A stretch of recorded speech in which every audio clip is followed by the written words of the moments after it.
ini orang cukup berbahaya karena waktu dulu Indonesia cuma 2 orang yang melakukan state sponsor terorisme, Pak Harto dan Pak Murdani. Jadi dia mengawasi saya, istilahnya. Dan saya waktu itu kan tidak bisa, ya karena itu kedekatan kita sama dunia shadow yang saya bilang itu karena beliaulah yang mengajari langsung. Dan hari pertama saya ingat ditanya karena ya, apa tugas intelijen? Gitu, saya bilang. Di akademi kita bilang bahwa intelijen adalah first line of defense. Jadi first line of defense ini pertahanan garda terdepan dari sebuah pertahanan itu adalah intelijen. Nah, first line karena itu intelijennya itu harus mengendusnya tajam. Kita bukan intelijen, ada 6 fungsi intelijen, salah satunya spy, salah satunya mata-mata. Jadi kita bedain gitu ya. Kemudian saya bilang first line of defense, di mana garda terdepan sebuah pertahanan adalah intelijen. Jadi intelijen itu ibaratnya anjing tuh herder, buas, tajam, bengis. Bahkan sebelum bergerak pun, karena dunia pertahanan adalah eradicate threat. Ini harus dicatat nih, ini sebagai pelajaran aja bahwa tugas pertahanan, tugas militer adalah eradicate threat, meniadakan ancaman. Tugas polisi adalah mempidanakan ancaman. Jadi kalau perlu belum ada ancaman sudah hilang. Itu di intelijen. Itu di intelijen, gitu ya, belum ada ancaman. Jadi ini cenderung cenderung ada threat atau ancaman sudah dihilangkan dulu. Karena itu kesannya melanggar HAM, kesannya. Nah, Barat untuk membuat kita tidak canggih dianggap hak asasi manusia itu tinggi. Padahal pertanyaan sederhana nih, saya tanya sahabat semua nih, saya tanya ke Mas Helmi, saya tanya, tinggian mana human right sama nation right? Nation right sih. Selesai. The end of discussion. Dan itulah Pak Murdani pesan ke saya, nation right lebih tinggi, yang membuat ini Indonesia ini intact, Indonesia ini utuh, Indonesia ini ke depan menjadi bertahan 1000 tahun karena nation right di atas human right, gitu. Nah, sekarang human right memang lagi didengung-dengungkan, kita harus meet halfway, bener nggak? Ini harus turun, ini harus naik, gitu loh. Nah, inilah kita pentingnya mengedukasi, karena itu saya punya muscle knowledge agak berbeda nih. Itu saya terus deliver karena jadi, itu Mas Wowi itu memang tahunya terlalu banyak gitu ya. Dia ngerti terorisme. Bahkan sebelum-sebelumnya dia lebih dikenal di TV itu kan kalau ada terorisme gitu dipanggil gitu ya untuk minta pendapat. Tiba-tiba dia menjelma menjadi YouTuber yang gila, jutaan follower. Ya punya masa juga gitu. Jadi dia punya apa ya, binaan para pengusaha. Saya kemarin diundang waktu kita bikin CEO Mastermind. Waduh, ini orang kayak nabi gitu, apapun yang dia katakan itu, wah, diterjemahkan gitu. Apa namanya, MMBC ya, Pak? Iya. Ada 4.700 alumni MMBC yang saya MMBC itu Millionaire Mindset Bootcamp. Dan itu fanatik ya, Pak? Fanatik sekali, karena kan kita gini, kita tuh merasa bahwa kita tuh pengen bersama-sama orang selected person. Jadi gini, kenapa harganya harus 7 juta, 6 juta, 8 juta? Dan gitu mahal ya? Mahal sekali. Karena kita memang ingin mereka yang berkumpul adalah mereka yang mau sacrifice. Jadi dalam bisnis itu, dalam investasi itu bukan how much money you can get, tapi how much money you willing to sacrifice. Kalau mereka cuma berani sacrifice-nya 100.000 ya dapatnya 100.000, apalagi mereka yang moderat, modal dengkul urat gitu ya. Yang cuman gratis dong, kenapa, ini kan ilmu gitu. Ya lu dapat yang gratis juga, lu nggak dapat ini. Tapi kalau dengan yang 8 juta lu sacrifice, Anda akan mau dapat the most. Nah, dengan 300 orang ketemu bareng yang masing-masing mau sacrifice 8 juta, terus mereka 3 hari 3 malam ngumpul bareng. Habis itu bisnisnya ribuan dan berapa kali itu menjadi power. Jadi gitu. saya ngalamin, saya diajak oleh Mas Wowi, kemarin kita bikin bulan Maret ya? Maret itu kita bikin CEO Mastermind. Fee-nya, investasinya 14 juta. Ya ikut 100 orang, gila. Dan disyaratkan omzet minimal 5 miliar. Saya gila tuh, ada satu orang ketemu, bapak-bapak, omzetnya berapa Mas? 1,4 triliun. Iya betul. Ikut. Dan fanatik, nggak pernah komplain, nggak pernah ngomong kemahalan gitu. Dan malah waktu itu kita mau bikin kelas lagi tentang how to do the pitching gitu. Ya, komunikasi. Itu langsung penuh tuh ya. Nah, ini pitching tuh penting sekali karena bagi teman-teman pebisnis, kita tahu dari 1.000 orang hanya 17 orang di Indonesia yang pebisnis. Tapi pebisnis kita ini kita pengen scale up. Betul. Iya kan, kita pengen scale up. Nah, kelemahan yang paling kita berdua kita udah mereview dan nanti teman-teman nanti kita pengen contribute ke teman-teman adalah kelemahannya adalah di pitching. Karena pitching itu harusnya dengan kurang dari 5 menit investor udah dapat aha momennya. gitu kan? Atau bahkan kalau lebih powerful lagi 3 menit. Udah cuma 3 menit dapat dapat wow. Terus itu gue mau. Iya, gue mau. Wow itu gue mau. Nah, kita ini pengen saya merasa mengusulkan, dan Mas Helmi juga mengusulkan kita gini. Jadi teman-teman, kita akan membuat pitch deck ini menjadi serial workshop. Jadi mungkin ada YouTube-nya, mungkin ada kelasnya, gitu ya. Penting sekali karena 3 minutes itu can change your life. Nah, itu yang kita mau ini. Jadi setuju nggak, gimana nih? Oh iya. Jadi ini yang sedang saya siapin dengan Mas Wowi. Saya tahu banyak sekali ide berkeliaran di luar sana gitu, tapi kan butuh bantuan modal, butuh angel investor gitu. Mencari investor itu sulit loh, minta waktunya sulit. Nah, kadang-kadang kita kan ada sebuah kebetulan ketemu di tempat parkir, di kawinan, di lift gitu. Oh, ketemu nih investor, ketemu Gita Wirawan, ketemu Sandi Uno, ketemu Pak Dahlan Iskan, and so on gitu. Mereka cuma punya 3 menit, Pak, gue punya gini-gini, mau nggak Pak? Saya butuh gini-gini, in 3 minutes, gue mau. Itu yang kita latih ya Pak. Itu gini, karena ini yang menarik gini. Banyak pelatihan di luar sana yang melatih bukan walk the talk. Walk the talk itu adalah orang yang mengerjakan apa yang dikatakan. Ini yang sudah melakukan. Yang sudah melakukan. Nah, banyak sekali teman-teman nggak salah, mereka mengajarkan, dapat pelajaran, tapi waktu diaplikasikannya agak kurang membumi.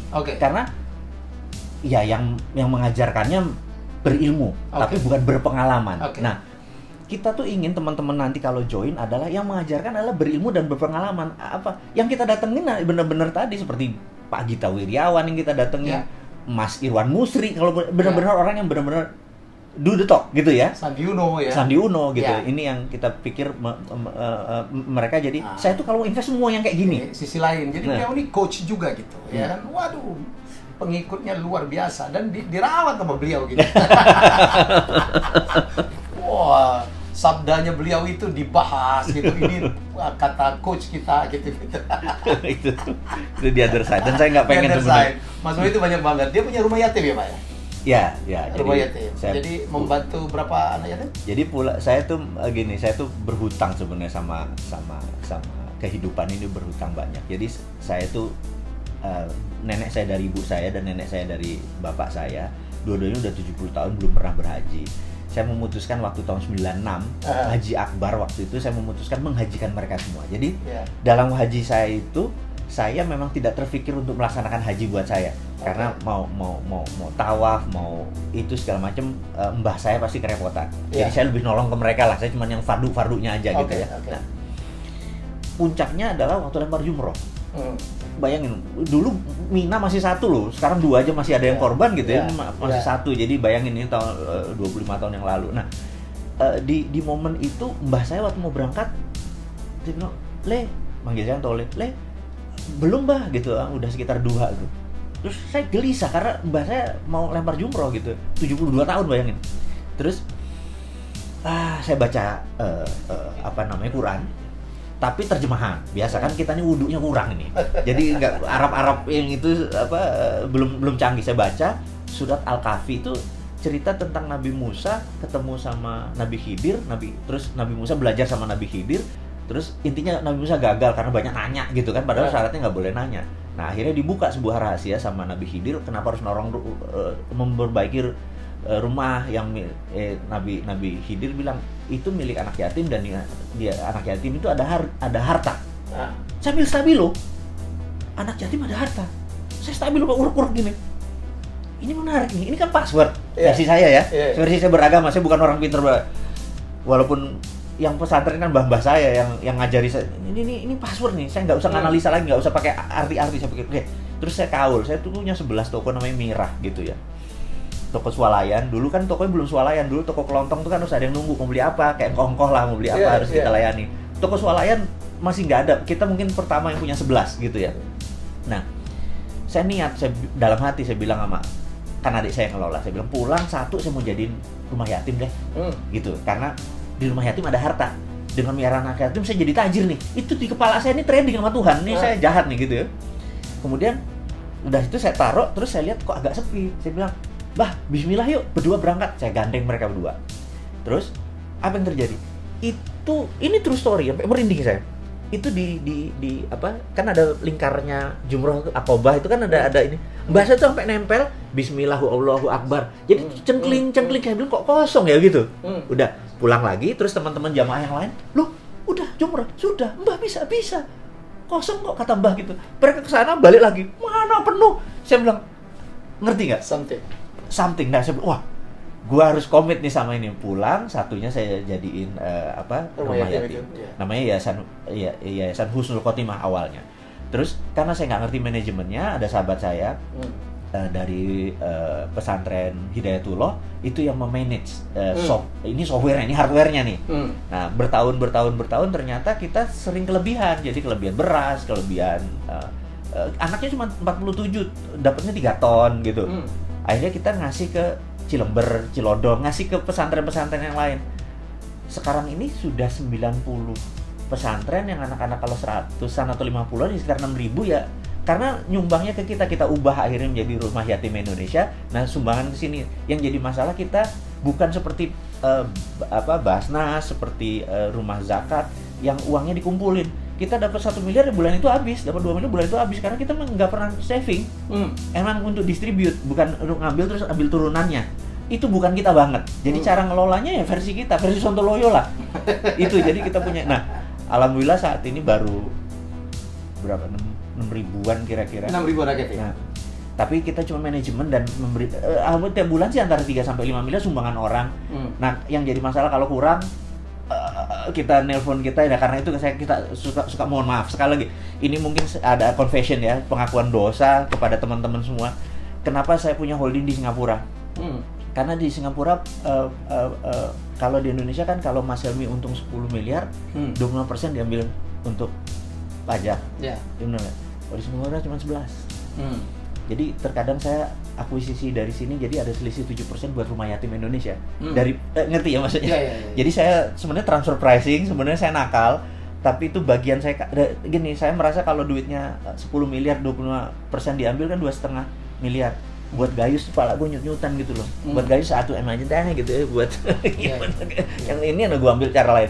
Jadi saya begini ini confession, saya bilang bener kata Mas Helmi kalau nggak dipanggil Mas Helmi, saya nggak akan pernah terbuka, saya tetap misterius, saya tetap di belakang, saya tetap orangnya shadow, bener nggak? Di sini saya bukain sekalian confession bahwa kalau short balance-nya, anak-anak bilang, Pak, bulan ini agak kurang, oke, gue harus ngambil dari yang sisi yang sini. Dan nggak semua pajak itu gayus loh, iya makanya. itu joke gitu ya, ini joke gitu. Don't take this serious gitu. Tapi saya confessionnya bener. Jadi kadang-kadang kenapa saya punya holding di Singapura karena pendapatan saya di sana lebih kecil. Jadi kenapa orang buat ada banyak bukan saya doang loh. Mas Andi juga paling ada juga gitu ya. Kita nanti kita tanya, kita cek. Why dia punya Panama Paper, why punya kayak gini. Hanya karena selisih. Tapi kalau selisihnya dari 100 miliar kan kroso, Bos. Gitu loh. Lalu seberapa Indonesia Anda, Pak? Menarik pertanyaannya. Seberapa Indonesia? Saya ini berhutang banyak karena 6 tahun saya kuliah kan dibayarin negara. Nah, jadi saya berhutang banyak sama negara ini. Jadi kalau negara minta, misalnya kayak peristiwa 98, 99, Malino, Tentena, tapi juga almarhum sahabat saya yang Jose Rizal dari Mercy. Kemudian begitu negara minta saya di peristiwa Sampit, mendamaikan antara Madura dengan Dayak. Waktu itu adalah konflik horizontal pertama di Indonesia. Negara saking nggak ngerti pakai sebuah yayasan minta ke PBB menunjuk yayasan ini dan yayasan ini pun nggak ngerti juga meminta saya untuk mendamaikan 100 Dayak 100 Madura. Kita menggunakan teknik ini dan sampai sekarang saya kalau ke Sampit udah kayak keluarga gitu ya. Kalau ke Ambon juga sama gitu. Dan kalau negara minta di 2004 di mana 26 Desember tsunami, besoknya itu saya sudah di Malabo gitu ya. Udah 3 bulan. Nah, ini ada sahabat saya yang sekarang ini udah bintang 2 nih, waktu dulu masih mayor gitu ya. Nah, yang brother nikahin. Jangan disebut namanya nanti jualan dia. Oh iya. Karena itu ada terbukti buat 3 bulan kita di sana, kita nggak tahu dia pangkatnya apa, kita contribute gitu ya. Nanti teman-teman bisa kesaksian. Saya jadi MC nikahin, bukan saya nikahin. Iya oke. Saya nikahin itu lain, beda Pak. Gitu ya. Nah, ini kalau negara minta gitu ya, saya pasti pro bono. Jadi apapun yang Anda lakukan sebenarnya memberikan masukan, ya. Saya tidak menyebutnya kritik, itu adalah tanda lambang cinta Anda kepada Indonesia. Betul, betul. Jadi gini, saya itu merasa ini versi saya, tapi mungkin saya kebablasan mencintai Indonesianya. Saya tuh merasa begini, bahwa saya tuh agak miris begitu negara tuh berhutang. Ya. Maksudnya, kok ngono sih gitu ya? Ya. Dalam bisnis pun kalau bisa equity call kan? Ya. Jangan ada equity gitu dulu dong, jangan debt langsung. Jangan debt gitu loh. Ya. Nah, equity itu artinya kan pakai aset. Nah, saya itu merasa Indonesia itu punya namanya sovereign wealth, kekayaan sovereign wealth. Nah, Aramco itu menginspirasi saya. Aramco Saudi itu menginspirasi saya. Jadi gini, Saudi tahu bahwa cadangan gas dan minyak dia cuma ada 40 tahun ke depan. Dan sekali dibuka itu nggak bisa ditutup. Jadi mereka harus keluarin terus. Ini kejadian kenapa harganya murah ya. Nanti saya akan sampai sana. Apa yang terjadi kalau minyak ini habis? Sementara Saudi ingin 1000 tahun lagi masih ada, gitu ya. Pelajaran kedua, ada negara yang namanya Nauru. Nauru itu menghasil P2O5, fosfat yang dari kotoran burung ya? Kotoran burung. Ya. Dan brother kita satu adalah embassy-nya di sana. Ya, special envoy. For Nauru. Tanya beliau, itu kalau kita mendarat di sana, itu mendarat di jalan tol. Berhenti dulu jalan tol mendarat begini. Dulu negara itu sangat kaya. Ya. Bahkan toilet papernya mungkin pakai US dollar. Tapi sekarang negaranya bangkrut karena P2O5-nya sudah habis. Nah, Saudi nggak mau Saudi nggak mau cadangannya habis terus negaranya. Dia melakukan, kalau di dalam corporate itu namanya corporate action-nya berubah. Berubah dari A menjadi B. Di dalam kayak gini, dalam corona ini kita bisa merubah corporate action untuk survival kan. Nah, dia melakukan country-nya country-nya berubah. Yang tadinya petrodolar, jual petrol dapat dolar, dia forward. Dia hitung nilainya 3.000 triliun dolar. Di forward. Di forward tuh artinya sekian persennya diambil di muka. Dia ubah country action-nya menjadi service country. Karena dia tahu tamu Allah sampai akhir zaman ada. Dia mau ubah itu menjadi income dia nanti. Di forward diambil. Nah, itu namanya sovereign wealth fund. Nah, Indonesia itu kalau diaudit ya, pasal 33 nih. Teman saya Stanley Kelton bilang your country is very smart. Karena bukan hanya punya SDM sumber daya alam. Not very smart. Enggak, smartnya karena pasal 33. Tapi tidak diaplikasikan ya. Nah, jadi balik lagi. Nah, kalau kita dengan nikel ya, kita audit. Anggap nikel punya 1000 billion. Copper 1000 billion. Tantalum 1000 billion. Uranium di audit gitu. Nah, kita forward ambil di muka. Ini jadi milik Singapura, ambil di muka. Ini kita ubah menjadi sebuah grand plan kita. Apa? Kita menjadi negara industri kah? Negara food security, karena yang saat ini semua orang kita harus punya world domination. Kita harus ada yang kita dominasi. Amerika dengan military dominasi, Cina dengan economy domination, Korea dengan heavy industry dan kosmetik terus semua harus ada dominationnya. Nah, kita harus punya. Misalnya kita mendominasi mineral dan batu bara. Karena apa? Indonesia tuh dikaruniai suatu hal gini. Kalau brother punya bola dari plastik, diputer, terus dalamnya kasih glitter, maka glitter itu akan nempel di tengah. Nah, mineral itu sama, miliar di ekuator itu memang hukum alamnya. Kalau dulu kita SMA, kita harus ngafalin tabel periodik. Kita hari libur nanti kita rebus kubis Prancis gitu kan, HELE gitu kan, besok minggu cari Sri bagian. Saya nggak tahu teman-teman masih ingat nggak pelajaran fisika itu, kimia itu. Nah, ini semua ada, mulai dari yang berat, yang ringan, yang rare earth, yang segala macam ada. Nah, itu diaudit. Itulah menjadi power kita untuk printing money. Kan kesel kita kalau, bos, lo tahu nggak ini peluang? Bener nggak? Sesederhana itu. Dan lo punya power. Gue nggak punya power. Gue cuma bisa ngomong-ngomong aja di sosial media. Makanya saya challenge. Semoga ada yang mendengar, Pak. Iya. Saya pikir ada yang mendengar, Pak. Harus. Nah, kalau ini dengan sosial media nanti kita ini adalah ini saya mudah-mudahan kedenger vibrasi saya. Saya bukan mau kaya, dari situ saya bukan mau jabatan politik. Saya bukan public servant, bukan gue banget melayani orang itu, bener. Brother tahu kita udah lama. Saya bukan. Jadi bayangin kalau Pak Jokowi, gue nggak bisa kayak dia. Pak Jokowi ya, kalau ketemu 10 orang nggak pakai sepatu, Pak Jokowi bisa copot sepatu menjadi sederajat. Lu nggak bisa? Sih nggak bisa. Ada 10 orang nggak pakai sepatu, gue nggak bakal copot sepatu gue. Gue mendingan beliin 10 dia sepatu supaya kita sama juga. Tapi gue nggak mungkin turun. Kan saya nggak ada humble-humblenya. Gimana gue bisa jadi presiden? Dia bilang nggak mungkin. Tapi konsep kita ambil. Siapa aja boleh terima. Nah, kegergetan saya ini adalah kalau nggak denger. Akhirnya saya menggunakan kalimat yang agak nyinyir karena supaya nengok. Ya. Jadi kan kadang-kadang dan Anda tahu bagaimana melakukannya.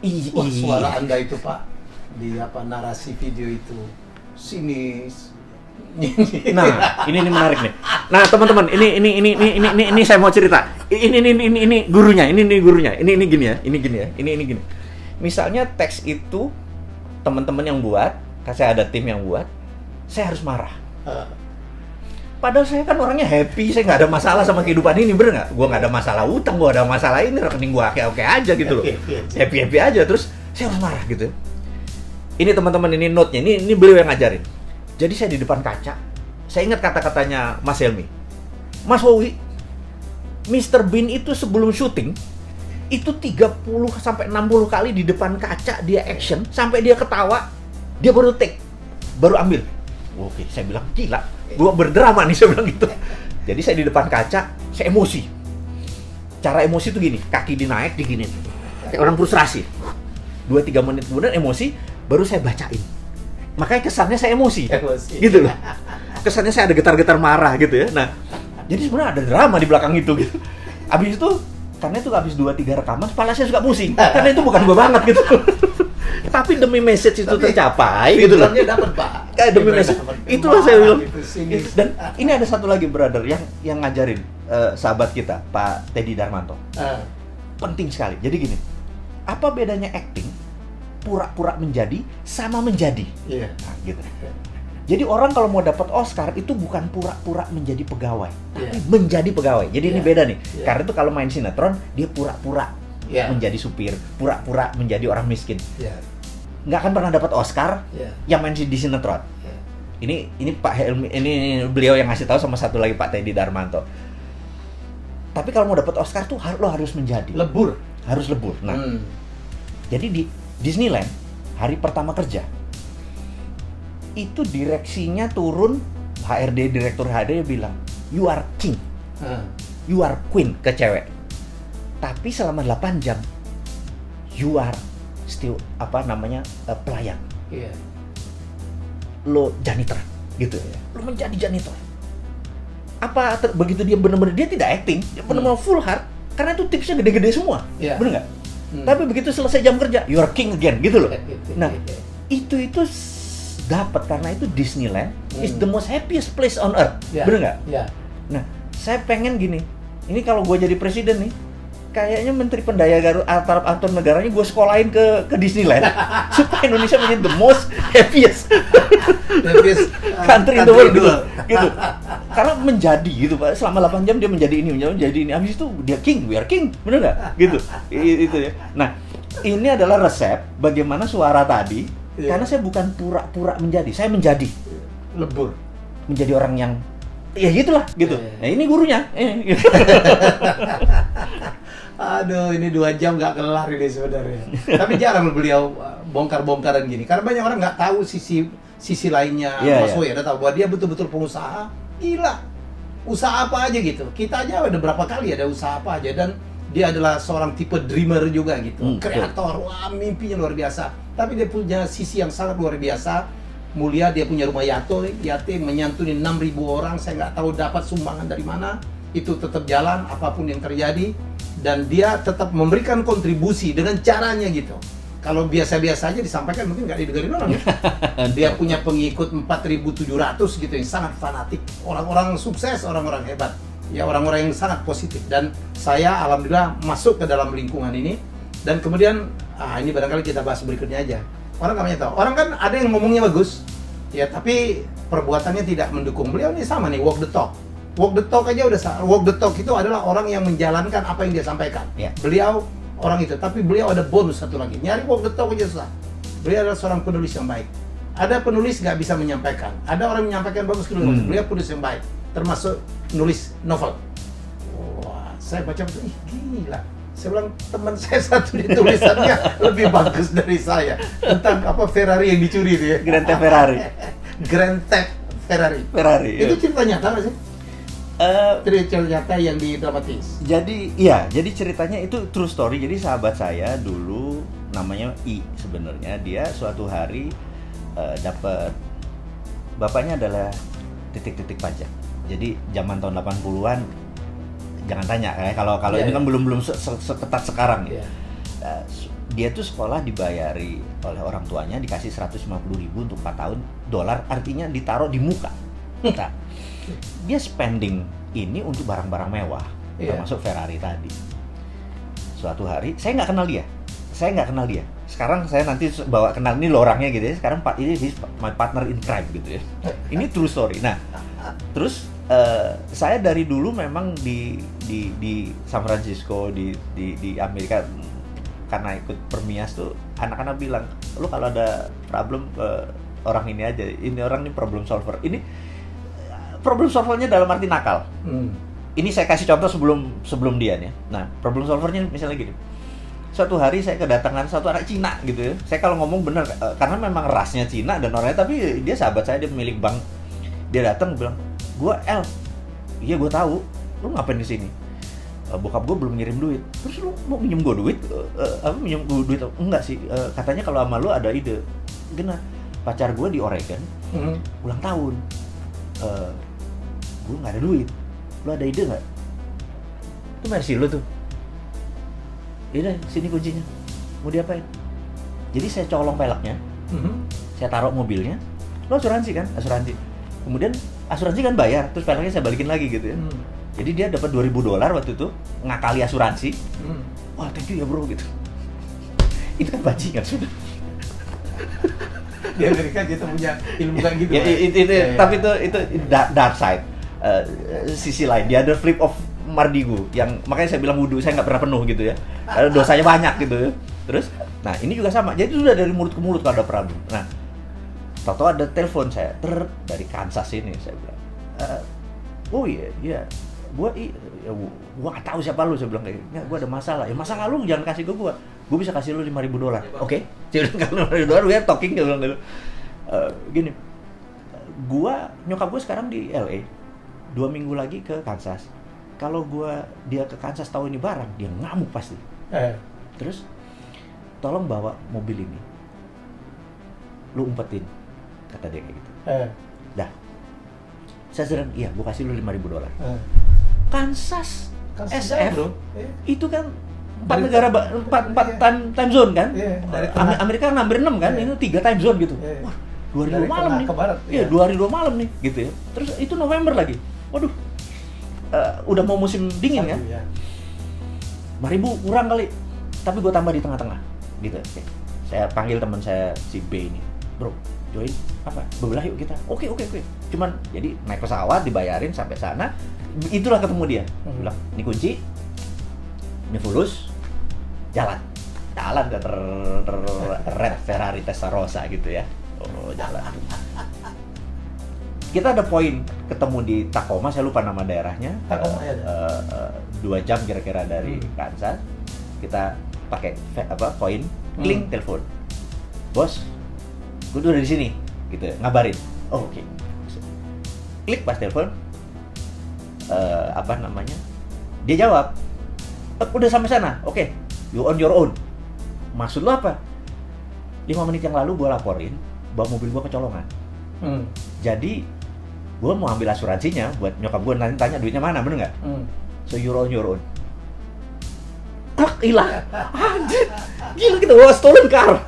Dan itu belum ada dalam cerita Amerika tahun 88 mencuri mobil mewah. Kansas lo ini, bener nggak? Kita bilang, "Gila bro, nanti dikejar pakai chopper kita kan." Jadi kita bawa stolen, jadi kita dipaksa jadi penjahat. Self defense kita. Teman saya si B bilang, "Wah gila, ini harus kita ngapain?" I don't know. Terus begitu kita mau jalan, kita tadinya mau terus Boulder ke Dallas, Colorado, terus ambil Utah. Kebaca nih, kan orang kalau stolen dari tengah ini Midwest ini, itu kalau nggak ke Miami, ke California. Iya. Ini kebaca banget gitu loh. Tapi ini tahun 88, nggak kayak sekarang gitu ya. What do we do? Akhirnya kita ke utara ambil, ke Wyoming. Nah, kan utara, Montana, Wyoming. Sepi dong, Bo. Redneck semua, kita Asia pakai Ferrari, lu bayangin gitu. Nah itu cerita. Nah itu cerita basicnya. Kemudian kita kasih drama karena setiap jalan sih. Tapi ini true story. Setiap jalan Benny selalu nelpon.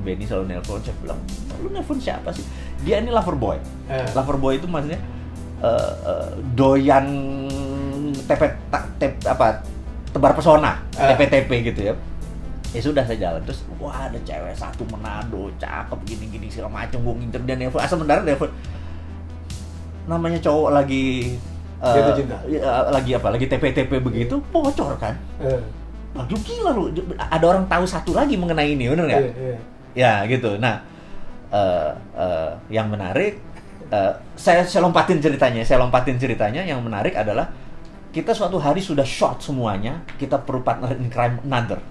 Kita putuskan ini datengin aja deh, bener nggak? Waktu itu kita di Utah. Begitu dia datang, cep, gua shock, karena dia mantan gua. Yang kita harus putus. Ini real story atau ini real story? Mantan gua yang putus karena beda agama. Dia Manado Kristen, kita beda agama. Dan kita nggak bisa bilang bahwa kita kenal dong. Gak enak sama Benny. Lo tau dramanya gimana dong, nahan masih cinta karena putusnya karena putus dipaksa. Putusnya menarik, jadi baru pacaran ini di rumahnya. Ini saya ceritain, ini kurang ajar nih dipanggil gue jadi open up something gitu ya. Jadi ada satu momen di mana udah deket. Terus saya mau datang ke ngapel lah ceritanya, si tante keluar. Apa kabar? Nah, itu terus baik kan gitu. Duduk kan. Dia lagi mandi gitu. Setengah jam nggak keluar, saya bilang. Terus dia keluar. Sebentar ya. Ini ada Kartini. Ini bagus dia, Mama Papa gitu. Dia masuk lagi ke dalam. Saya baca Mama Papa. Sampai habis itu. Dia keluar lagi. Gimana? Udah baca Mama Papa? Apa? Itu ceritanya adalah tentang suami istri menikah 25 tahun. Happy tapi tanpa cinta karena dijodohin. Tapi bahagia gitu. Singkat cerita, dia keluar lagi. Kamu ngerti ceritanya? Ya ngerti tante. Tante cuma mau bilang, kalau ada cinta tanpa perkawinan, pasti ada perkawinan tanpa cinta gitu ya. Jadi kamu ngerti dong maksud tante. Jadi halus banget ya. Oke. Nah, itu ketemu lagi, bener nggak? Yeah. Itu ketemu lagi dalam waktu periode yang sangat dekat gitu, ketemu lagi gitu. Inilah membuat ini jadi komedi romance thrill. Jadi saya sebenarnya bukan creating, saya memorizing. Jadi beda nih. Bapak nulisnya keren banget, Pak. Saya kan penulis novel ya. Jadi, waduh, gayanya itu apa ya? Nakal gitu kan. Ya, jadi kayak dulu Bondan nulis juga aliran gitu ya, Pak. Iya. Tapi kadang-kadang kayak Nick Carter juga tuh. Kebablasan juga. Gitu. Jadi ini luar biasa. Jadi saya nggak pernah bertemu orang demikian lengkap. Dia melakukan apa yang dikatakannya dan menulisnya sama hebatnya. Ya, saya berharap Grand Theft Ferrari atau Ferrari curian itu segera menjadi film ya, Pak ya. Pengen. Aduh, kita bikin Netflix aja, Pak.